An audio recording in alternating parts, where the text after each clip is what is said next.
Moi, j'ai toujours eu besoin d'avoir des projets. Donc, j'ai inventé le projet de fin de vie. Je suis malade, je vais mourir, mais bon, moi, je vais transmettre mon histoire et ça m'a énormément porté. Nicolas Menet nous avait donné rendez-vous un jour de janvier dans son refuge ardéchois pour nous parler de son projet si singulier, organiser sa fin de vie. Il y a encore 1 an et demi, il menait une vie professionnelle trépidante, stoppée net par un cancer du cerveau. Il y a eu le temps des traitements, puis rapidement l'annonce qu'aucun médicament ne pourrait le guérir. C'est un peu mon endroit, c'est mon vieil arbre. Un endroit où je viens tous les jours pour méditer, réfléchir, respirer, parce que c'est très calme et magnifique. À 44 ans, il a dû faire le deuil de sa vie d'avant, mais aussi se confronter à une évidence.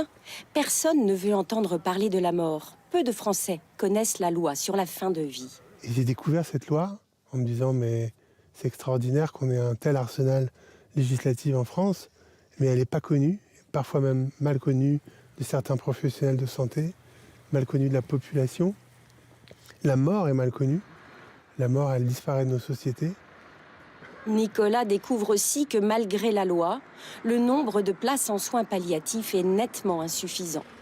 Lui a trouvé une unité tout près de chez lui et il s'estime chanceux. Dans mon cas, c'est très rassurant parce que je vais pouvoir finir ma vie dans mon village. Si on pouvait généraliser ça à toute la France, ça serait extraordinaire.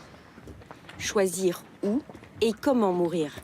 Nicolas Menet a pris les devants avec les médecins pour savoir comment allait se dérouler sa fin de vie.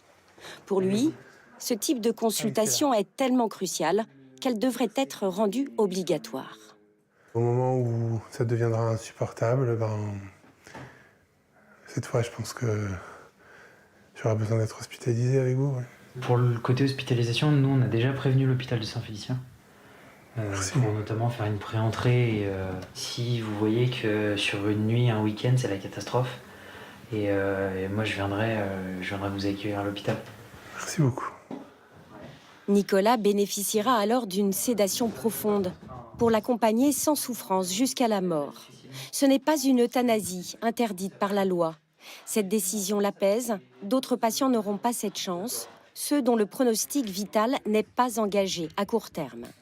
On arrive à fournir des accompagnements qui sont de toute façon le mieux qu'on puisse faire à l'heure actuelle avec les textes actuels et l'état de la médecine à l'heure actuelle. Mais effectivement, il y a peut-être des fois où une aide un peu plus active pourrait être bénéfique, que ce soit pour les patients ou pour leurs proches. Ces situations compliquées seront dans quelques mois débattues au Parlement pour faire évoluer la loi. Fort de son expérience, Nicolas a écrit un livre et une lettre aux législateurs.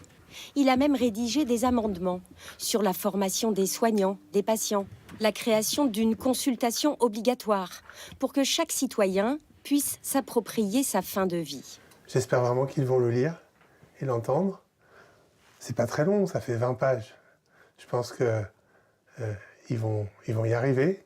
Et en tout cas, je leur ai donné plein d'idées, plein de sources d'inspiration pour les aider à faire cette loi.